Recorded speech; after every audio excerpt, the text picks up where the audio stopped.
Okay, ladies and gentlemen, boys and girls, puppies and pit bulls and everything else, we're going to talk about how did I spend over $15,000 on my truck and it wasn't broke down. How is this possible, or could this be fake news? And as you see that total of this particular bill here, can you see that there? $11,812 and a few pennies. Let's talk about it. All right, here we go. So how did I manage to spend $15,000 on my truck? Or I say our truck. So this would happen, and I'm gonna show you. So I ended up spending, so that bill that you just saw was like, let's round up to $12,000, a couple of $100. Let's just say $12,000.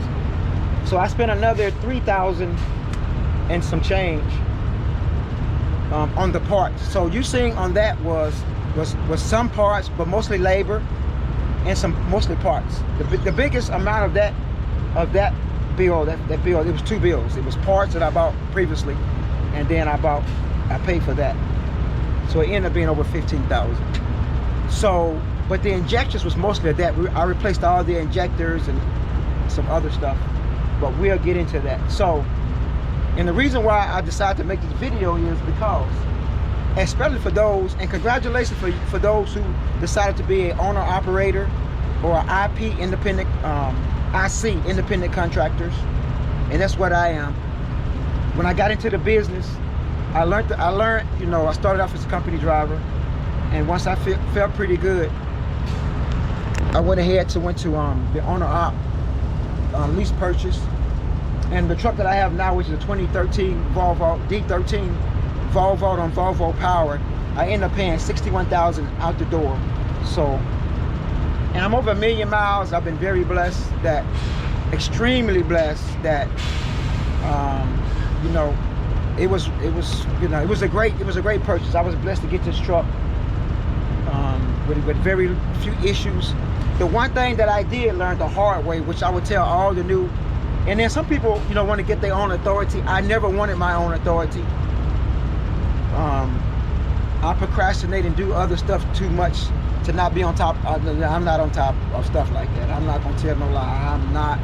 So the great thing about lease purchase with this company, and it started off as Miller Transporters, then Henneth bought them out, and they walked me through everything, and they pretty much do, you know, I get 68%, and they take care of everything. Like, I don't have to do anything, but everything comes out of my settlements. So all I gotta do is make sure my truck is ready to rock and roll, that I drive safe, I get the loads on time, that I communicate, and you know, get the product there safely, no spills, and you know, professionalism and all that other stuff, which is kind of common sense. So, what's the purpose of this video besides a lot of blah blah blah? As a independent contractor, as an owner operator, you know, you want to make sure you put money to the side. Put money to the side for your maintenance. Over here we have, now when I came up with this company, which I came on with this company in 2018, I knew nothing about tanker. They taught me everything that I know about tanking, tank yanking, hazmats and all that. I learned all that over here. And I had a really good, for my 2 weeks, my trainer, really good, Mr. Kevin Austin, aka One Shot. That dude schooled me. So, and then he's always there. I always reach out to him, and we have a great relationship. So I'm always reaching out to him. So, but like I was saying, put money to the side. Put money to the side. Now, I know with the new guys over here now, with the new lease purchase program they have here, that they have to have a maintenance account, period. Over here, when I first started, it was always a volunteer maintenance account. So you didn't have to put no maintenance account, no money in the maintenance accounts. You did your own thing.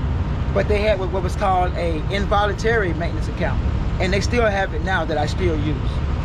So even though I have my own line of credit, cash on deck, and my maintenance account, but the one mistake that I made in getting into the business is I didn't learn about my truck. So for all the new owner operators, the new independent contractors, or you get into the truck, you own your own truck, learn your truck. If you don't have any, like myself, you don't have any kind of mechanical skills, get on YouTube, ask questions. Anybody with a Volvo, even to this day, I still ask them, how's it going with your Volvo? What year it is? You've been having any issues? You know, so I can think. I also went to the Volvo dealership in Alabama, and I went and got, and as well as Louisiana, and I got with the head mechanic and one of the mechanics there, and asking them questions and taking notes, like what should I look out for? What issues are y'all seeing come across the board and all that? Now, I learned that after the fact, after a couple years of spending a lot of money that I shouldn't have, because they was part swapping, not at those locations, but as I'm breaking down all over the country, they were just swapping out parts.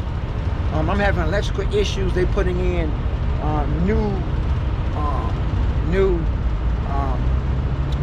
freaking turbo actuators. Then I bring it back, then put in a new turbo and all. Just spending unnecessary money. But I did get new turbos and everything. So even though they swapped the parts out, but at that particular time, you know, I'm not making a lot of money. So, you know, it was rough. So learn your truck. Go on YouTube, ask questions, learn all about your engine. Find you a good mechanic, a local mechanic. You know, if you do stuff yourself, that's even better. I would suggest, I wouldn't work on this stuff alone. If it's something kind of dangerous, make sure you got some 2 PI, 2 person integrity, because if you get hurt, you know, you're your own boss. So business must go on. And if you're down and paying for your truck, you still got those truck notes coming in. So enough of that. So learn about your truck, put money to the side, and even to this day, I have outstanding credit. I got cash on deck, but I also put aside $375 a week in my maintenance account. And I just increased it to $400 per week, and that adds up quick. And therefore, when I got that $15,000 bill, I just pulled from my maintenance account. I didn't even have to go to my credit card or no cash on deck, no cash out of pocket, which is still your money, but I don't see that money. It comes out like a truck note, even though my truck note is paid, and it was more than 400. But when I was driving and I wasn't making a lot of money, I still was putting in $100 a week. It wasn't a lot, but it helped out when I had those, you know, $5,000, $7,000 bills. You know, it helps out, and that money adds up. Okay, so we're going to talk about what I replaced real quickly. We had 8 minutes in this video, so let's talk about what did the 15,000 went. So y'all hold on.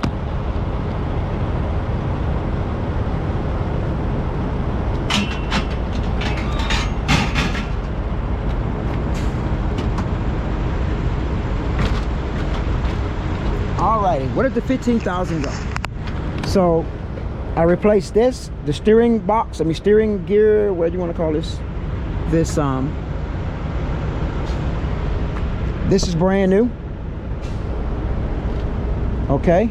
Oh yeah, we put all new injectors in, and we put in a new we put in some new, what they call them, I don't know the technical terms, on the lifter, the rods for the lifters and rods, and also the camshaft looked like a gremlin was eating on it, so we put a new camshaft in there. Okay. I also rebuilt this freaking, what do you call this, the differential, and I put a new yoke and everything in it. You see, put all that's new. And what else did I do? Of course, lube job, replaced the air filter, air dryer, and I think that was everything.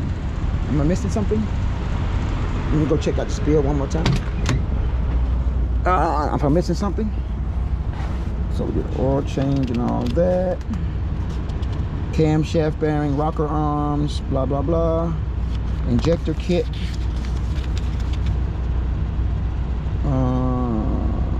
Yep, seals and all that. So yeah, so mostly the most thing that costs, of course, is you're paying a lot for labor, which is, you know, it's cool. So once again, no issues. I bought the other parts. They saved myself some money. I got the what they call OEM parts through other dealerships that gave me great discounts. So that's basically it. So if you stay on top of your maintenance, stay on top of your health, stay on top of your business and everything, you're gonna be just fine, regardless of what they're saying. Some people saying don't do lease purchase or whatever. You have to find your own way. So I was blessed to get into this business. I paid for my baby here within 3 years, everything paid for, but I still invest money in my truck. So that's how I ended up spending $15,000, over $15,000 without my truck on in the shop. And I also did my rims and everything. So that's a whole nother video. Check out the shorts. I started cutting that. Look at that. And I did these, and I did that one. But anyway, that's it for this one. Y'all be great. Boop, boop.